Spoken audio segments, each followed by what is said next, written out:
Greetings and salutations, YouTube. This is Vidoma posting another video. What I'd really like to be talking about today is something that I've been thinking a great deal about, which is sort of the twin or intertwined concepts of desire and attraction. And the reason why I've been thinking about this a lot is specifically because of my transition. So first of all, what do we want to consider desire? Desire is a strong feeling of wanting to have something or wishing for something to happen. This could be in terms of a relationship with a person, and traction is the different ways that we can be drawn to another person and the sorts of relationships that we want to have with them. So there could be attractions that are primarily heart-related or romantic. There can be attractions that are primarily sexual, attractions that are very much sensual, like, you know, how people have cuddle buddies or cuddle partners that they just, get together with and cuddle and spend a little time having that sort of touch with. And there's another form of attraction too called an aesthetic attraction, so an appreciation for someone's appearance.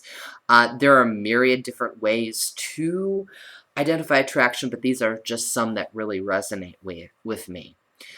Now, why I've been thinking about this a lot is before I started transitioning, I very much had an idea of attraction desire that was in a box, a narrow prescribed view about what was supposed to be desired and attractive.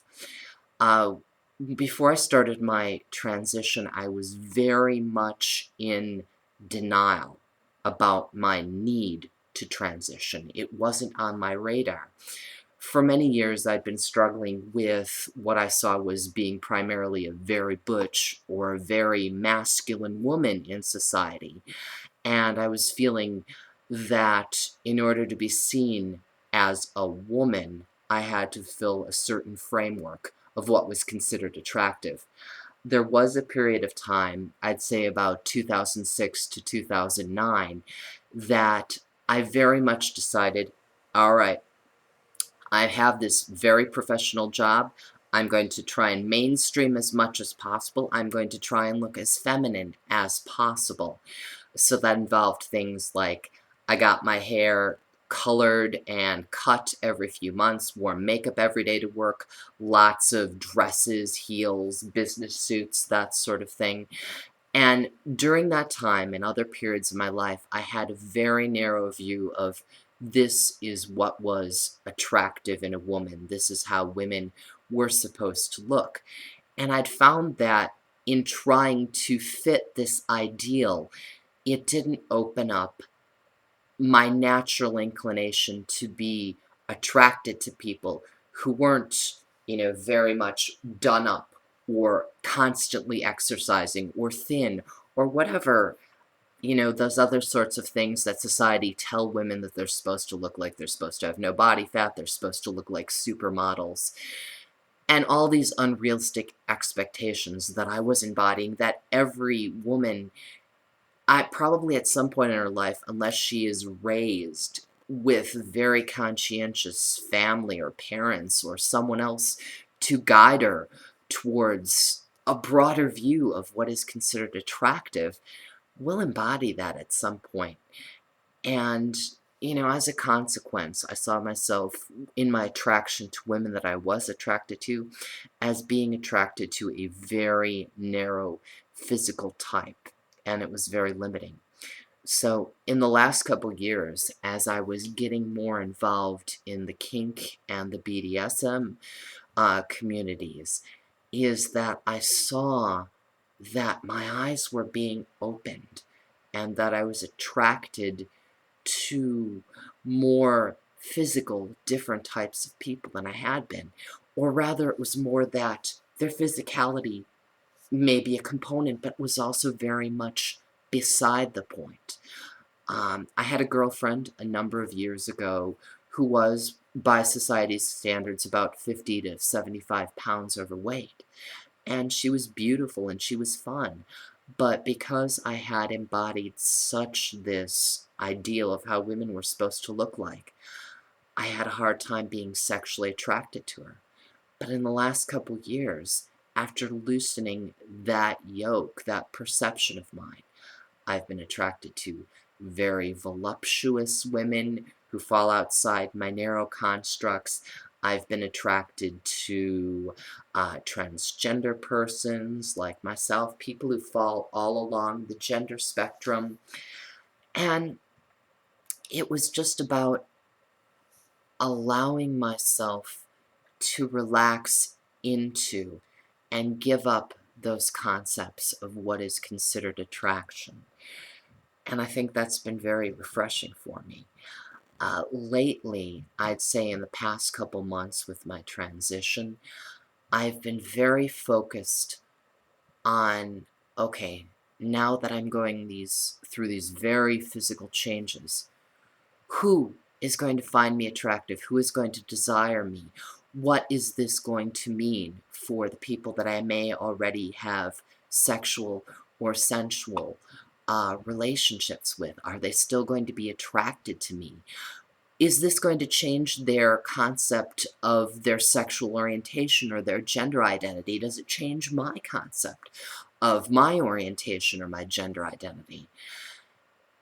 And as my body's been changing, as it's been getting more masculine, as it's been uh, filling out with more muscle, as my waist has been expanding, not from gaining weight, but from becoming less hourglass-like, and I've been embodying this masculine perspective, these old ideals that I used to have, I find keep popping up, and I've been kind of fucking with my head a little bit, because here I am warring with myself of, okay, I'm not looking like this feminine ideal anymore, but, oh wait, I'm not trying to look like this feminine ideal, so it's been very much this push and pull about what I look like, and my perception of my body and my appearance.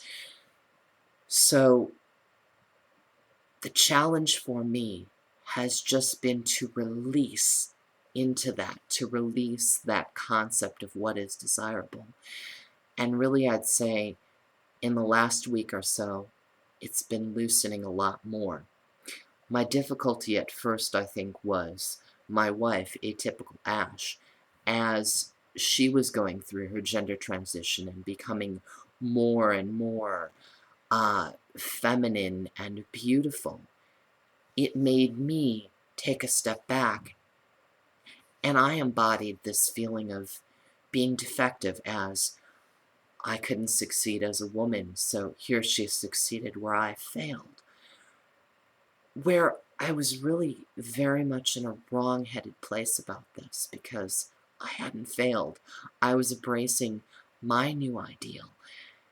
And once I allowed myself to continue to sit with that a while longer, it became more apparent. I got more relaxed. And so now, in my new concepts of desire and attraction, I'm seeing a lot different things. I'm involved in a BDSM dominant and submissive relationship with another trans guy, Ari, who's actually starting his testosterone in a few days' time. And I'm thinking about my attraction to him. And I remember before he realized he needed to transition, when he was still presenting as female, I did have a physical and an aesthetic attraction to him, but there was always a sense of there was something about him that he was not entirely comfortable with. And now my attraction to him has really blossomed more because he's embracing fully who he is. So I'm seeing a sensual attraction, a romantic attraction, a sexual attraction. You know, it's just coming up on all levels. And I'm feeling that other people may possibly in turn be attracted to me on more levels because I'm fully embracing who I am and what it means to be me as Vedoma. And that's something I really need to sit and ponder a little bit more. But I think the message that I'm trying to get and that I'm trying to share as well is that our attractions and our desires are really outside the box if we embrace them and we open ourselves to them and we don't subscribe to the cultural ideals of what is considered beautiful or desirable or attractive. And we may find that we're pleasantly surprised and freed from that experience.